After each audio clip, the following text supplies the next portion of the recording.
Gandang gabi mga kapamilya, episode 232 na tayo na FPG sa Batang Quiapo. Tumawag nga yung organizer ng boxing kay Coach Gary para nga ibalita na magtitipid daw sila ngayong taon dahil sa budget.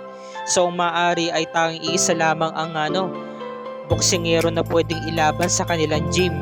Sabi naman ng dalawang coach ni Santino, coach, paano naman po si Santino? Siya po ba yung pipiliin natin? Magaling naman siya. Sabi ni Coach Gary, syempre pipiliin natin si Lawrence.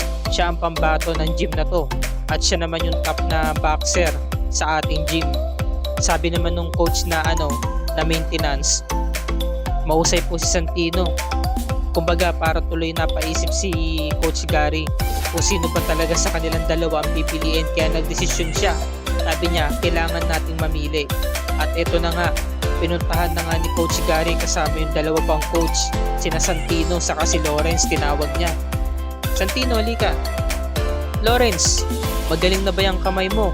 Opo naman coach, nangangati na nga tong kamay ko sabik na nga makipaglaban nakita mo naman nagpa-practice ako. Sabi ni Coach Gary, nagkaroon kasi ng problema yung organizer, magtitipid daw ng budget ngayong taon, kaya maaari isa lamang ang pwedeng maging pambato ng gym na to. Kaya nakapagdesisyon na ako, maglalaban kayong dalawa ni Santino, magkakaroon kayo ng boxing match sa ring na yan. Ayun, sabi ni Chito, tamang-tama, pagkakataon mo na to pare, makakapaghiganti ka na dyan kay Santino. Susulero talaga kahit kailan Ngayon, kung sino daw ang manalo sa kanilang dalawa ay siya ang tatanghaling panalo at siya mismo ang isasabak, diba, sa competition. Sabi naman ni Lawrence, kayang-kaya kitang talunin. Nangangati na nga ang kamay ko coach Gusto mo coach, ngayon na kami maglaban. Tumigil ka Santino, sabi ni Coach Gary. Bibigaw ko ng tamang panahon para dyan, para makapaghanda kayo. At ito na nga, nagsasanay na nga si Santino sa may ring. Pinapanood siya ni Lawrence. Sabi nung coach niya, Santino, break time muna tayo. Sige po coach. Nung umupo na si Santino, lumapit si Lawrence. Santino, handa ka na ba? Sabi naman ni Santino, huwag kang mag-alala Lawrence, maghahanda ako para sa laban natin. Nako, huwag kang magmayabang, huwag kang maging kampante kasi hindi lang kita pupulbusin, papahiyain pa kita sa araw ng laban natin. Talaga lang o gusto mo pustahan pa tayo sabi ni Lawrence. Kapag natalo ka, lalayas ka na rito sa gym na to at hindi ka na magpapakita pa kahit kailan. Sabi naman ni Santino, paano naman pag ako nanalo? Lulubayan mo na si Anika, hindi mo na siya guguluhin, hindi mo na siya lalapitan. Yun lang pala O sige, pag nanalo ako, sa akin si Anika, sabi naman ni Santino. At kapag nanalo ko Lawrence, sa akin si Anika. Sabi niya, pinaglalaban nila yung isang babae. Sabi naman ni Lawrence, may the best man's win. Nakipagkamay siya.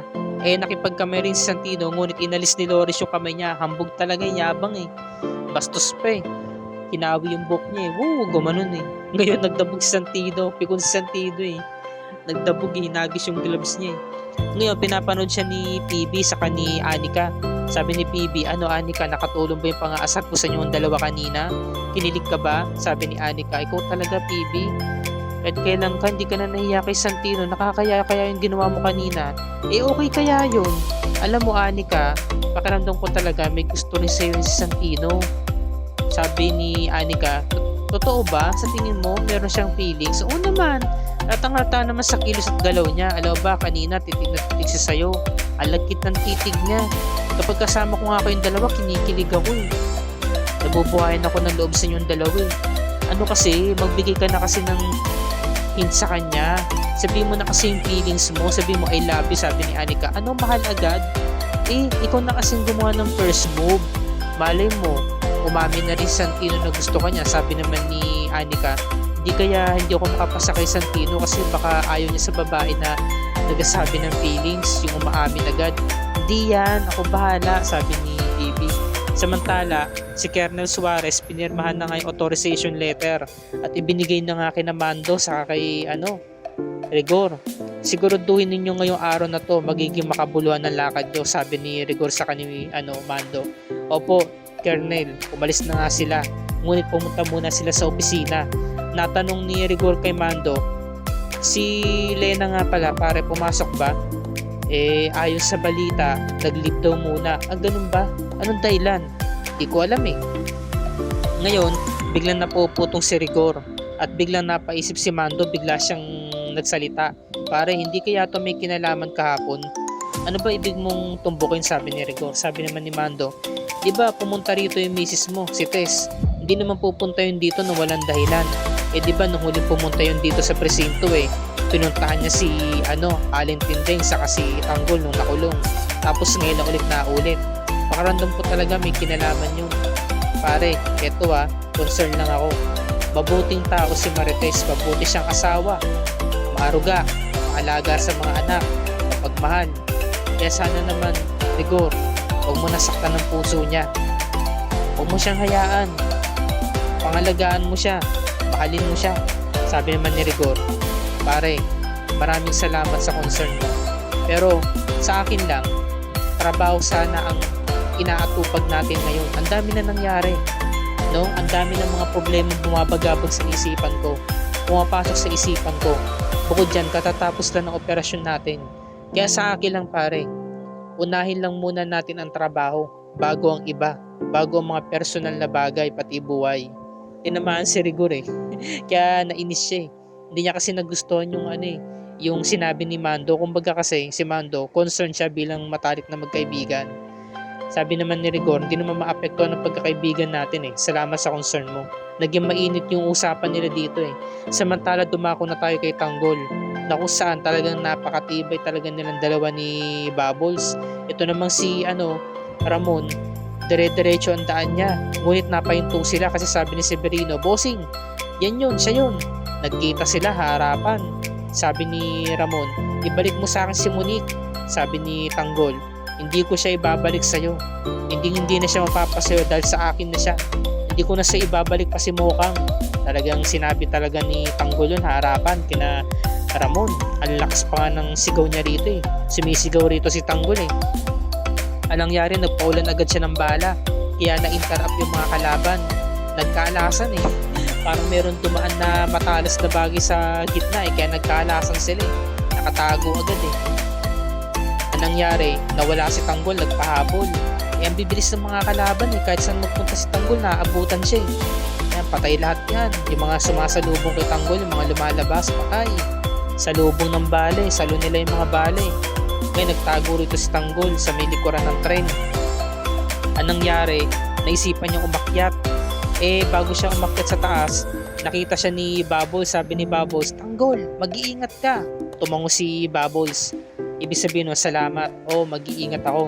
Anong nangyari kasi, kaya siya pinaalalahanan ni Bubbles kasi maghihiwalay ulit sila ng ruta. Sa kabila dumaan si Bubbles Ngayon umakyat na nga si Tanggol para makita niyo yung mga kalaban sa baba kasi nagtatago Sa pool yan, pinagbabaril niya lahat yan. Ngunit ito namang si Ramon, nilagyan ng bala yung baril, parang basuka. Ayan hindi matamaan si Tanggol sabog yan. Yung parte ng tren na yan. Pinagbabaril ni Ramon yan. Ngunit nakailag si Tanggol, di siya matamaan. Ang lakas ng pagsabog. Ang nangyari, yung pinakadulo na ng tren, tumalon siya. Sakto, meron siyang nakapitan na lubid. Para siya nagtarsan dyan Ayan nag-slide siya dyan Pagbaba niya dyan, pinagbabaril pa niya yung mga kalaban sa baba. Patay yan.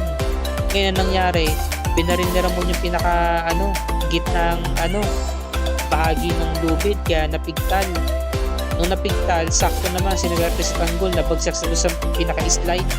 Nag-slide siya dyan tapos bumabaril pa siya. Astig ng pagkabagsak niya dyan Yan sa lubong harapan sa mga kalaban Mahirap patumbahin si Tanggol kasi anak yan ni Ramon. Mahirap talagang patumbahin tapos batang Quiapo pa, diba? So yun, talagang sinundan talaga ni Ramon. Pero namang si Tanggol, takbo palayo kasi nakita niya, babarilin ulit siya ng basuka napatulon siya dyan pasok sa loob ng tren umikot siya, nag-exhibition siya, lumabas siya doon sa kabila. Ngayon, paglabas siya sa kabila, takbo takbo pa rin. Ito namang si Ramon, humahabol din, hindi sila tumitigil. Ito namang si Bubbles, nakita ni Ramon siya yung pinunterya kasi nga narinig kasi ni Ramon na may kalaban doon sa may kabila. Narinig nila yung mga putukan ng baril. Kaya napuntahan nila yung kinaroroonan, baka nga si Tanggol yun. Nakita nila si Bubbles. Yan no, kalaban ni Bubbles yan. Mano-mano. Yan no, talo yan, yung tatlong yan. Ngayon, meron tumating na lalaki, tigil. Hindi agad binari si Bubbles, yan tuloy, nakabuelo. Tinaas niya mga kamay niya, pero ang bilis. Naagaw niya agad yung baril. Pinagsusuntok niya yan.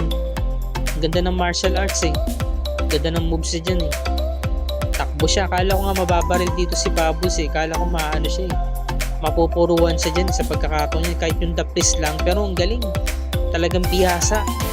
Bilis siyang kumilos. Kaya hindi siya matamaan ng bala. Corner na siya dyan eh. Corner na siya eh. Siya yung pinupunta rin ni na Ramon eh. Ayan no, nagtatago siya dyan sa may bakal. Tatago siya dyan eh. Ngayon hinarap niya si na Ramon. No, harapan yan, siya lang mag-isa. Kaso nakatago agad yung mga kalaban eh. Nakapagtago agad eh. So good. Walang kinatatakutan si Bubbles sa Tanggol. Ang tapang talaga. Ayan, nandiyan sila oh. Nasa likod siya ng mga rehas. Tapos nagtago ulit si Bubbles. Dito na siya na corner. Yan. Ito namang si Olga, dumating na. At nung nakita niya si Ramon paparating, yumuko sila, sabi ni Diego saka ni Paquito, "Madam, yuko tayo. Hindi tayo pwedeng makita ni Sir Ramon kasi mabubuko tayo." "Ano kaya, madam? Bumalik na lang kaya tayo, paubahin na natin kay Sir Ramon si Tanggol. Siya na mismo pumatay sa kanya." Sabi ni Olga, "Mga gonggong, kapag umalis tayo, hindi ko mapapatay si Tanggol. Ito na yung pagkakataon para maipagiganti ko yung anak ko. Kaya sumunod kayo sa akin, tara na." Sabi kasi ni Diego, "Tatlo lang tayo dito, madam. Kapag nahuli tayo ni Sir Ramon, malalaman niyo yung ginagawa natin." Ito namang si Mukang, nagsisigaw. Hanap ng hanap kay Tanggol. Sigaw pa ng sigaw, kaya madali ka matutuntun ng kalaban eh. Ngayon, ito namang si Olga, nakita niya si Tanggol, sabi niya, "Sa wakas, nakita na rin kitang walang nyaka. Ito ng pagkakataon para mapatay kita."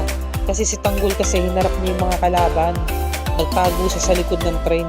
Ngayon, ang dami pang dada ni Olga, sabi ni Olga, "Sa wakas, eto na rin ang pagkakataon para maipagiganti ko ang anak ko. Walang nyaka, Tanggol. Wala kang kwenta. Ngayon, makita man ni Ramon ang katawan ng bangkay mo, hindi pa rin niya malalaman na ikaw ang anak niya na isinilang o ginawa sa Quiapo. Kaya ngayon papatayin na kita." Nakita siya ni Mokang kasi dumating si Mokang eh. "Tanggol!" Napahinto si Mokang. Ngayon pagtingin niya sa gilid, nakita niya si Olga, sabi ni Mokang, "Olga!" Napasalita siya ng ganun. Kaya nangyari, tumakbo siya. Tumakbo siya ng mabilis kasi nakatalikod si Tanggol eh. Niyakap niya sa likod si Tanggol. Saktong pagdating ni Mokang, napindot na ni Olga yung trigger, 'di ba? Yung gatilyo ng baril. Kaya nangyari, natamaan si Mokang sa ulo. Patay. Patay si Mokang, mga kapamilya, nakakaawa. Hindi natin to in-expect. Nagulat din ba kayo? Ako nagulat ako. Kinakailangan talagang patayin dito ang role ni Lobby po, no? Kasi nga kinasal nga siya, 'di ba? Nung nakarang taon.